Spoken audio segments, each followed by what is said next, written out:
दोस्तों, अगर मैं आपसे पूछूं कि जमीन पर ऐसी कौन सी कंट्री है, ऐसी कौन सी जगह है जिस पर कब्जा करने के लिए इंसानों ने सबसे ज्यादा खून बहाया है,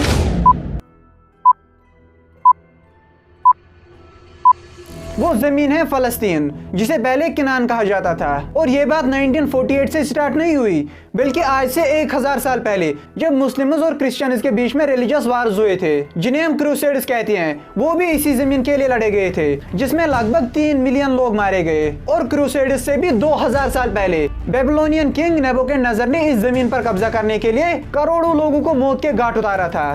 फिर रोमन एम्परर टाइटस, उसने भी इस जमीन पर कब्जा करने के लिए लाखों इंसानों को लुक अजल बनाया। और क्या हो अगर मैं आपसे बताऊं, ये जितने भी लाखों करोड़ों लोग यहाँ पे मारे गए, ये तो बस एक सैंपल था। असल जो ह्यूमैनिटी का द एंड होने वाला है, जो इंसानों का आखिरी जंग होगा, वो भी इसी जमीन पर कब्जा करने के लिए लड़ा जाएगा। क्रिश्चियनिटी और इस्लाम दोनों रिलीजन्स में इंसानों के इस आखिरी जंग के बारे में रेफरेंसेस हैं, जिसे क्रिश्चियनिटी में एर्मगेडोन और इस्लाम में मलहमा अल कुबरा कहा जाता है। इंसानों की आखिरी जंग, जिसमें इतने लोग मरेंगे कि आसमान में एक परिंदा उड़ रहा होगा, वो चाहेगा नीचे जमीन पे उतरना है, लेकिन जमीन पर उतरने के लिए उसे कहीं पर साफ जगह नहीं मिलेगी। चारों तरफ इंसानों की लाशें बिछी होगी, उसे कहीं पर भी खाली जगह नहीं मिलेगी जहां पर इंसानों की डेड बॉडीज ना हो। फाइनली वो आसमान में ही उड़ते उड़ते थक के मरेगा, और जब मरकर नीचे गिरेगा तो लाश के ऊपर गिरेगा। इतनी इंसानों की लाशें गिरने वाली हैं इस जंग में। लेकिन सवाल यह है कि ये जंग होगी क्यों? ऐसी क्या सिग्निफिकेंस है इस जमीन फलस्तीन की कि स्टार्टिंग से ही इंसानों ने सबसे ज्यादा खून इस जमीन पर कब्जा करने के लिए बहाया है? आइए इस पूरे कॉन्फ्लिक्ट को आज समझते हैं एक रिलीजियस पॉइंट ऑफ व्यू से।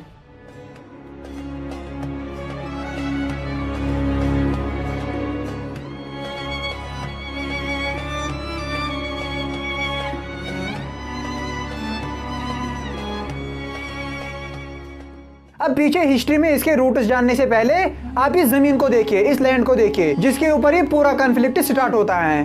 देखिए, ये जो जमीन का टुकड़ा है, जिसे जेरूसलम या बैतुल मक़दस कहा जाता है, सबसे पहले यहाँ पर है ज्यूज का वेस्टर्न वॉल। ये वही दीवार है जिसके सामने आप देखोगे अमेरिका के सभी प्रेसिडेंट्स अपना सर झुकाते हैं। ज्यूज के लिए इस वॉल की वही इंपॉर्टेंस है जितनी इंपॉर्टेंस मुसलमानों के लिए काबा की है। मीन्स दुनिया के सभी ज्यूज इस वॉल को प्रोटेक्ट करने के लिए अपनी जान दे भी सकते हैं और किसी की जान ले भी सकते हैं। अब देखिए, आज के टाइम पर ये दीवार है, लेकिन पहले सिर्फ एक ही दीवार नहीं, बल्कि एक पूरा पैलेस हुआ करता था, जिसे जुडाइज्म के अकॉर्डिंग एक प्रॉफिट ने बनाया था, जिसका नाम था सोलोमन, जिसे इस्लाम में सुलेमान कहा जाता है। अब वो एक प्रॉफिट था और इसके साथ साथ एक बहुत ही पावरफुल किंग भी था।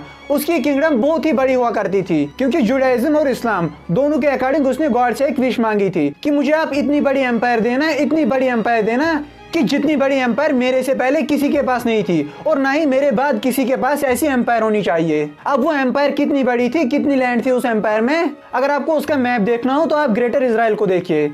आज के टाइम पर जो इजराइल क्लेम करता है कि हमें ग्रेटर इजराइल बनाना है, ये ग्रेटर इजराइल का मैप वही मैप है जो प्रॉफिट सुलेमान की किंगडम में था। और प्रॉफिट सुलेमान का जो फोर्ट था, जो उसकी किंग्स लैंडिंग थी, वो यही पैलेस था जिसका आज आप दीवार देखते हो। इस पैलेस को उस टाइम पर हैकले सुलेमानी कहा जाता था। अब क्या होता है कि जब प्रॉफिट सुलेमान की डेथ हो जाती है, तो ये जो उसकी एम्पायर थी, ये धीरे धीरे टाइम के साथ बिखरना शुरू होती है।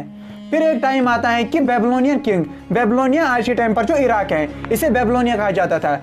बेबीलोनियन किंग, बेबीलोनिया का एक बादशाह था जिसका नाम था नेबुकदनेस्सर। वो नेबुकदनेस्सर इजराइल पर कब्जा करना चाहता था, तो कब्जा करने के लिए उसे सबसे पहले किंग्स लैंडिंग को डिस्ट्रॉय करना था, डिमोलिश करना था। तो इसी किंग्स लैंडिंग पर कब्जा करने के लिए, ज्यूज का प्राइड तोड़ने के लिए उसने हैकल सुलेमानी को डिमोलिश किया। लेकिन कुछ टाइम के बाद ये जो बेबीलोनियन किंग था नेबुकदनेस्सर, इसकी एम्पायर भी कोलैप्स होना शुरू हो जाती है और ज्यूज ने फिर से दूसरी मर्तबा, पहले सोलोमन ने बनाया था, अब ज्यूज ने खुद दूसरी मर्तबा ये हैकल सुलेमानिया फिर से कंस्ट्रक्ट किया। लेकिन फिर कुछ टाइम के बाद रोमन एम्परर टाइटस, वो भी जेरूसलम पर कब्जा करने के लिए हैकल सुलेमानी को फिर से गिराता है। लेकिन इस टाइम पर जब टाइटस ने गिराया, उसने एक दीवार को स्टैंड ही रखा, जिसके सामने आज के टाइम पर आप देखते हो कि ज्यूज बो डाउन करते हैं, अपना सर झुकाते हैं। तो यहाँ तक आपको समझ आ गया कि इस वाल की हिस्ट्री क्या है। सबसे पहले बनाया था सोलोमन ने, उसके बाद बेबीलोनियन किंग नेबुकदनेस्सर ने गिराया, ज्यूज ने फिर से कंस्ट्रक्ट किया, फिर रोमन एम्परर टाइटस ने गिराया और एक दीवार को खड़ा रखा। अब आज के टाइम पर सीन ये है कि ज्यूज चाहते हैं कि वो जो पैलेस ऑफ सोलोमन है, जिसका एक दीवार खड़ा है,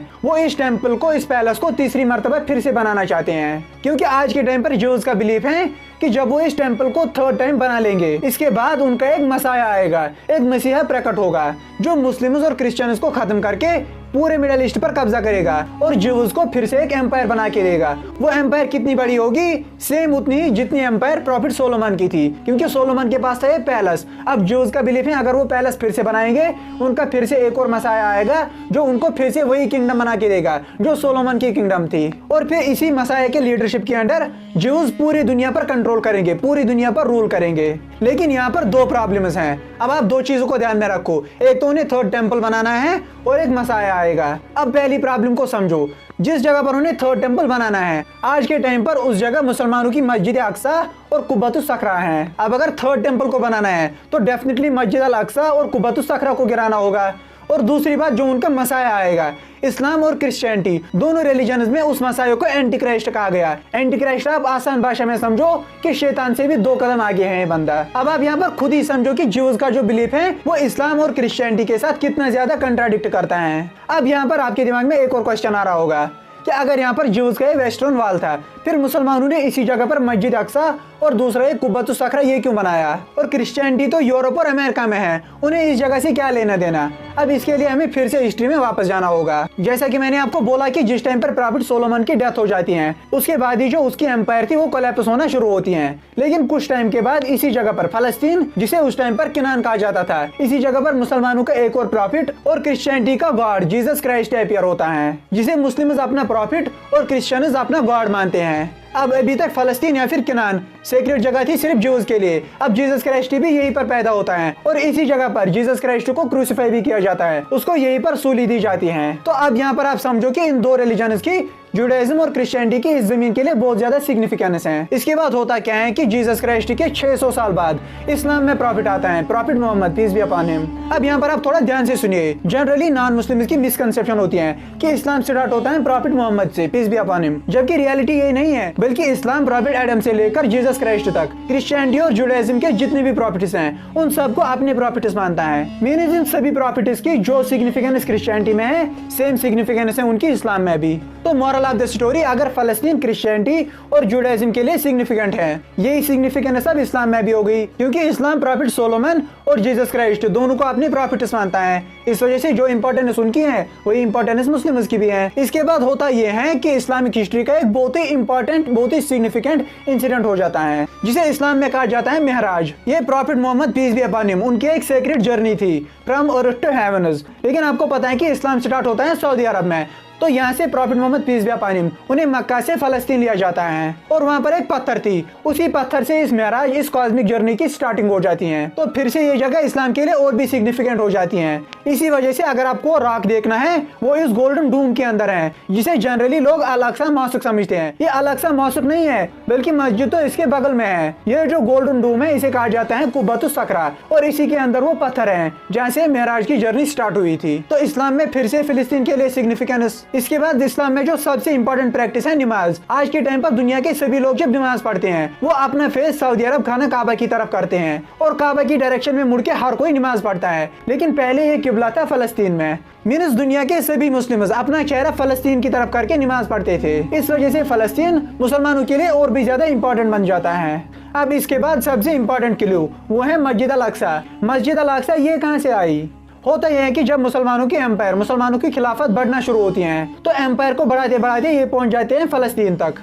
उस टाइम जेरूसलम के ऊपर क्रिश्चियंस का कब्जा था, रोमन एम्पायर का, तो मुसलमान क्रिश्चियन से ये जगह छीन लेते हैं। लेकिन उस टाइम पर इस जेरूसलम को हैंड ओवर करने से पहले मुस्लिम्स और क्रिश्चियंस के बीच में एक पैक्ट साइन होता है। उस पैक्ट के अकॉर्डिंग क्रिश्चियंस की डिमांड ये थी कि अब आपने इस फलस्तीन पर कब्जा कर लिया, इसमें कोई दिक्कत की बात नहीं है, लेकिन यहाँ पर हमारी भी सेक्रेट जगह है, हमारी भी होली जगह है, क्योंकि जीसस क्राइस्ट यहीं पर बॉर्न हुआ था, यहीं पर क्रूसिफाई हुआ था। इस वजह से हमें भी यहाँ आने की इजाजत मिलनी चाहिए। मीन्स कब्जा यहाँ पर मुसलमानों का होगा, लेकिन मुस्लिम्स और क्रिश्चियंस दोनों इस जगह पर फ्रीली आ सकते हैं। तो मुस्लिम्स ने इस डिमांड को एक्सेप्ट किया, लेकिन यहाँ पर ईसाइयों ने एक और डिमांड सामने रखी। उन्होंने कहा हम 2 ग्रुप्स यहाँ पर आ सकते हैं, लेकिन ज्यूज को यहाँ आने की परमिशन मत देना। अब यहाँ पर आप थोड़ा बहुत परेशान हो गए कि अभी के टाइम पर जब इजराइल कोई भी एनेक्सेशन करता है, कोई भी हमला करता है, तो क्रिश्चियन कंट्रीज तो उसके साथ खड़ी होती हैं। उस टाइम पर क्रिश्चियंस ने ये डिमांड क्यों रखी कि ज्यूज को यहाँ आने मत देना? उसका रीजन ये था कि क्रिश्चियंस का बिलीव था जीसस क्राइस्ट को जो क्रूसिफाई किया गया, उसको जो सूली दे दी गई, वो इन्हीं यहूदियों ने किया। जीसस क्राइस्ट को इन्हीं यहूदियों ने सूली दी। इस वजह से ज्यूज और क्रिश्चियंस के बीच बहुत ज्यादा नफरत थी। तो इसी नफरत को सामने रख के क्रिश्चियंस ने मुसलमानों के सामने ये डिमांड रखी कि ज्यूज को यहाँ आने मत देना। लेकिन मुसलमानों ने इस डिमांड को एक्सेप्ट नहीं किया। मुसलमानों ने बोला कि इस जगह पर कब्जा तो हमारा होगा, लेकिन यहाँ पर मुस्लिम्स भी आ सकते हैं, क्रिश्चियंस भी आ सकते हैं और ज्यूज भी यहाँ पर फ्रीली आ सकते हैं। तो इस तरह से अगले 400 साल तक तीनों रिलीजन पीसफुली यहाँ पर कोएग्जिस्ट करते हैं। और इसी टाइम के दौरान मुसलमानों ने मस्जिद अल अक्सा भी बनाई। जो आपको एक गोल्डन डोम दिखता है, ये मस्जिद अल अक्सा नहीं, बल्कि ये वही रॉक है। मस्जिद अक्सा इसके बगल में एक बहुत छोटी सी मस्जिद है। इसके बाद होता क्या है कि 400 साल बाद 1095 से लेकर 1291 तक मुस्लिम्स और क्रिश्चियंस के बीच में बहुत ही खूनी जंगें होती हैं, जिन्हें क्रूसेड्स कहा जाता है। मुसलमान और ईसाई दोनों फलस्तीन पर कब्जा करना चाहते थे। ये जंग अगले 200 साल तक चलती हैं और फाइनली 1291 में मुसलमान फिर से फलस्तीन पर कब्जा कर लेते हैं और फिर से मुसलमानों के कब्जे के अंडर क्रिश्चियंस, ज्यूज और मुस्लिम्स तीनों रिलीजन पीसफुली यहाँ पर कोएग्जिस्ट करते हैं। इसके बाद डेट आता है 1948, द क्रिएशन ऑफ इजराइल। फिर 1967 में 6 डे वार के बाद ये पूरा जेरूसलम का जो एरिया है ज्यूज के अंडर चला जाता है। और अब ज्यूज की डिमांड ये है कि वो यहाँ पर अल-अक्सा मॉस्क और कुब्बतुस सकरा दोनों को गिराकर फिर से अपना थर्ड टेंपल बनाना चाहते हैं, क्योंकि मैंने पहले ही बोला कि थर्ड टेंपल के बाद उनका एक मसाया प्रकट होगा उनके बिलीफ के अकॉर्डिंग। लेकिन जैसा कि मैंने बोला, जिसको जुडाइज्म में मसाया बोला जाता है, मुस्लिम्स और क्रिश्चियंस दोनों उसे एंटी क्राइस्ट मानते हैं, शैतान मानते हैं। तो इस वजह से क्रिश्चियनिटी और इस्लाम दोनों रिलीजन के अकॉर्डिंग इस जगह पर एक बहुत ही ब्लडी वार होनी है। और इस वार को बाइबल में अरमगेडोन कहा जाता है, जिसे हिब्रू में हर मजदू कहते हैं। हर का मतलब होता है माउंटेन और मजदू इजराइल में एक सिटी का नाम है। तो ये जो इजराइल की सिटी है हर मजदू, इसी पहाड़ के ऊपर एक बहुत ही खूनी जंग होनी है। ये बिलीफ है क्रिश्चियनिटी का। अगर आप इस अरमगेडोन की डिक्शनरी मीनिंग भी देखोगे, इसकी मीनिंग है the final battle between the good and evil before the end of this world. और इस्लाम में इसी जंग को मलहमा अल कुबरा कहा जाता है। मलहमा का मतलब होता है जंग, अल कुबरा का मतलब होता है बहुत बड़ी। तो मलहमा अल कुबरा एक बहुत ही बड़ी जंग, जिसमें मुस्लिम्स का बिलीफ ये है कि एक तरह से यहूदियों के एंटी क्राइस्ट होगा और मुसलमानों की तरफ से यहाँ पर जीसस क्राइस्ट होगा। क्योंकि क्रिश्चियन उसका बिलीफ ये है कि जीसस क्राइस्ट को सूली दे दी गई, उसको क्रूसिफाई किया गया। लेकिन मुसलमानों का बिलीफ ये है कि जीसस क्राइस्ट को सूली दे दी गई, लेकिन गॉड ने उसे मरने नहीं दिया, बल्कि उसे ऊपर आसमान में अपने पास उठाया। और जब मुसलमानों और यहूदियों के बीच ये मलहमा अल कुबरा होनी है, उसी टाइम पर फिर जीसस क्राइस्ट वापस से रिटर्न होंगे। तो ज्यूज के साइड से एक हीरो होगा, जिसे वो अपना मसाया और मुस्लिम्स एंटी क्राइस्ट कहते हैं। और मुसलमानों की तरफ से यहाँ पर 2 हीरोज होंगे, एक तो जीसस क्राइस्ट और दूसरे का नाम है इमाम मेहदी। तो इस पूरी स्टोरी का कंक्लूजन, मुस्लिम्स, क्रिश्चियंस और ज्यूज तीनों रिलीजन के लिए फलस्तीन बहुत ही इंपॉर्टेंट जगह है। अब ज्यूज चाहते हैं कि वो यहाँ पर मस्जिद अल अक्सा और कुब्बतुस सकरा को गिराकर थर्ड टेंपल बनाना चाहते हैं, जब फिर उनका मसाया आएगा। और दूसरी तरफ मुसलमानों का मानना है जब मस्जिद अल अक्सा और कुब्बतुस सकरा गिरेगा, इसके तुरंत बाद जीसस क्राइस्ट और इमाम मेहदी प्रकट होंगे और फिर इन्हीं दोनों के बीच में एक फाइनल जंग होनी है, जिसमें ऑलमोस्ट दुनिया के सभी लोग मारे जाएंगे। आई एम श्योर कि यहाँ पर वीडियो थोड़ा सा कंफ्यूजिंग तो रहा होगा, क्योंकि 3 रिलीजन की स्टोरीज को, बिलीफ्स को हमने एक ही स्टोरी में कंबाइन किया, बट हमने अपनी तरफ से एक्सप्लेन करने की पूरी कोशिश की। इसके बाद भी अगर आपका कोई कंफ्यूजन है, अगर कोई डाउट है, तो आप कमेंट सेक्शन में पूछ सकते हैं। उम्मीद करता हूँ आपको ये वीडियो पसंद आया होगा।